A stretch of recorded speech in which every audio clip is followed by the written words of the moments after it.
Chers tous, bonjour Cash, en ce mercredi 15 novembre 2023. Je fais cette vidéo pour dire bravo à M. Mintsa. M. Mintsa a le mérite de nous démontrer que la compétence n'est pas synonyme d'un CV bien rempli. Au cours de cette émission sur Gabon Première, intitulée Les grands dossiers et qui traitait du problème de la fonction publique, des fonctionnaires gabonais, M. Mintsa est venu démontrer au grand du jour ce que tout le monde se disait déjà tout bas. Notre administration souffre du manque de compétences de ses diplômés. Car tous ceux qui ont des CV bien remplis, pas tous heureusement, mais une grande partie malheureusement, et ce sont eux qui occupent le devant de la scène. C'est-à-dire que, permettez-moi l'expression, ce sont ceux-là, les sorciers, dont parle Georges Damas Aleka dans l'hymne national, qui sollicitent les postes et qui sont devant. C'est un peu comme du vernis, ça brille, mais vous grattez, au fond il n'y a plus rien. Ces personnes, après les grandes écoles, les universités, ces personnes pour la plupart ne lisent plus, ne se remettent plus en cause. Leur logiciel n'est plus en cours de téléchargement. Et M. Mintsa, le syndicaliste, à force de côtoyer les fonctionnaires, de défendre la cause des retraités, s'est cultivé. Et il est la parfaite illustration de cette sagesse qui dit « c'est en forgeant que l'on devient forgeron ».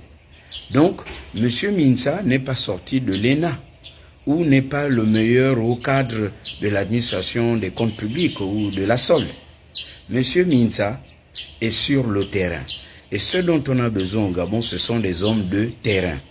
Et pour dire, vous avez souvent entendu parler dans le milieu politique des tripatouilleurs.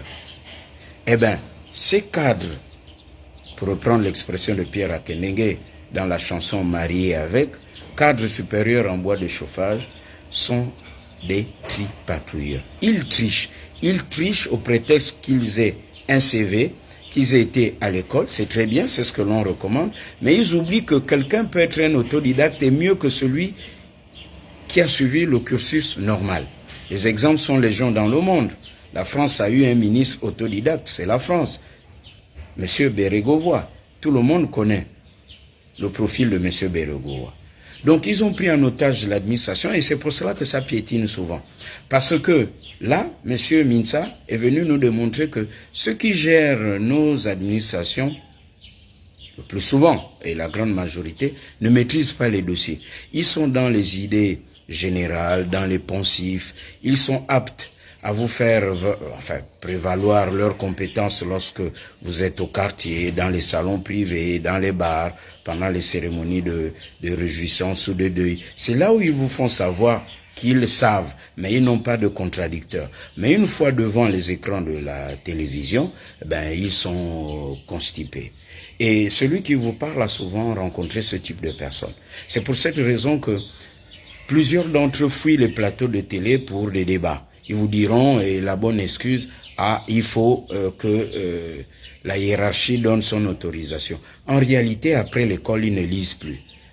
Mais est-ce que quelqu'un qui a été à l'école, qui est sorti de là diplômé, si cette personne ne lit plus et n'applique pas ce qu'il a appris à l'école, est-ce qu'on doit dire de cette personne qu'elle est compétente ou doit mériter d'occuper une responsabilité dans l'administration?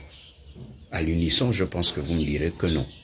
Donc, la leçon Mintsa, c'est de dire au Gabon désormais, avant de nommer qui que ce soit, c'est vrai, il y a le CV, mais voyez, mais insistez sur la profondeur intellectuelle. Est-ce que la personne sait écrire? Est-ce que la personne se cultive? Et là, vous mettrez l'homme qu'il faut à la place qu'il faut.